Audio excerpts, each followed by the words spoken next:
একটি অবাধ সুষ্ঠু নির্বাচন, একটি ইনক্লুসিভ নির্বাচন, সবার কাছে গ্রহণযোগ্য নির্বাচন এটা নিশ্চিত করতে হবে। এটাই সরকারের দায়িত্ব। জনগণ তারা নিরপেক্ষ ভোটের মাধ্যমে যে সরকার গঠন করবে, তারাই নির্ধারণ করবে যে স্থানীয় সরকার নির্বাচন বা অন্যান্য কি নির্বাচন, সে নির্বাচন কখন হবে। 21শে ফেব্রুয়ারিকে যেমন একদিকে দুঃখের দিন মনে করে, অন্যদিকে প্রেরণা এবং গৌরবের দিন মনে করে। কারণ এটি আমাদের গৌরবের পতাকা তুলেছে এবং 52-র 21শে ফেব্রুয়ারির এই আন্দোলনের সোপান বেয়ে এই দেশে ছাত্র আন্দোলন, স্বাধিকার আন্দোলন, স্বাধীনতা সংগ্রাম এবং মুক্তিযুদ্ধ চূড়ান্ত পরিণতি লাভ করে আমরা জাতীয় স্বাধীনতা অর্জন করেছি। আমি তাই বলেছি, যুগে যুগে 21শে ফেব্রুয়ারি আমাদেরকে প্রেরণা দিয়েছে, আমাদেরকে উদ্বুদ্ধ করেছে, আমাদেরকে ফ্যাসিবাদের বিরুদ্ধে লড়াইয়ে রাস্তায় দাঁড়াতে সাহস জুগিয়েছে। আমরা এই পথ ধরেই 90-এর অর্জন আমরা তৈরি করেছি।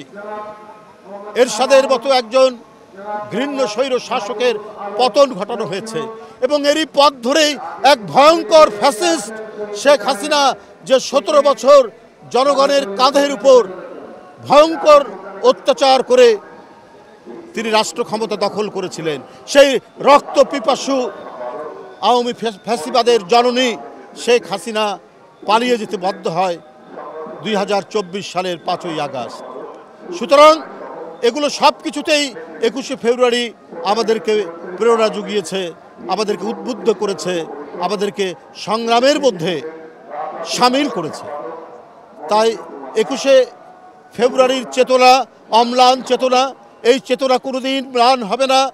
যদি কখনো আবারও কোনো ফ্যাসিজমের উত্থান ঘটে, কোনো ধরনের ডিক্টেটরের উত্থান ঘটে, 21শে ফেব্রুয়ারি আমাদের এদেশের দামাল ছেলেদেরকে, এদেশের জনগণকে আবারও রাজপথে লড়াই নামতে উদ্বুদ্ধ করবে। আমি মনে করি এখন একটি অন্তর্বর্তীকালীন সরকার, এই সরকারের দায়িত্ব হচ্ছে যে একটি অবাধ সুষ্ঠু নির্বাচন করা এবং তার সাথে আরও কিছু আনুষঙ্গিক কাজ আছে, বিভিন্ন সংস্কার আছে। যেটা প্রয়োজনীয় সংস্কার সেটা আমার মনে হয় যে সময় আছে সে সময়ে করা সম্ভব। কিন্তু জনগণকে আশ্বস্ত করতে হবে যে দেশের জনগণ এবং তরুণ প্রজন্ম আজকে যাদের 18 বছর বয়স, যাদের 21 বছর বয়স, তারা কেউ ভোট দিতে পারেনি। ভোট কি তারা জানে না? কারণ 17 বছর ভোট হয়েছে আপনার চতুষ্পদ যন্ত্র দিয়ে ভোট কেন্দ্রে, 17 বছর ভোট হয়েছে দিনের ভোট রাত্রে করেছে। গণতন্ত্রকে ধ্বংস করার জন্য নির্বাচন কমিশন ধ্বংস করেছে, ভোট ধ্বংস করেছে। সুতরাং এগুলোকে নিশ্চিত করা, জনগণের মধ্যে আস্থা তৈরি করার জন্যই একটি অবাধ সুষ্ঠু নির্বাচন, একটি ইনক্লুসিভ নির্বাচন, সবার কাছে গ্রহণযোগ্য নির্বাচন এটা নিশ্চিত করতে হবে। এটাই সরকারের দায়িত্ব। আগে স্থানীয় সরকার না, পরে জাতীয় সংসদে এই বিতর্কে অন্তর্বর্তীকালীন সরকারের আমার মনে হয় এই বিতর্কে অংশগ্রহণ করা উচিত নয়, বরং এই সরকারকে জনগণের ক্ষমতা জনগণকে ফিরিয়ে দিতে হবে। জনগণ তারা নিরপেক্ষ ভোটের মাধ্যমে যে সরকার গঠন করবে, তারাই নির্ধারণ করবে যে স্থানীয় সরকার নির্বাচন বা অন্যান্য কি নির্বাচন, সে নির্বাচন কখন হবে। আপনারা দেখেননি বিএনপি যখন ক্ষমতায়, তখন চট্টগ্রামে মহিউদ্দিন জিতেছে, সিলেটে কামরান জিতেছে, ঢাকায় আপনার হানিফ জিতেছে।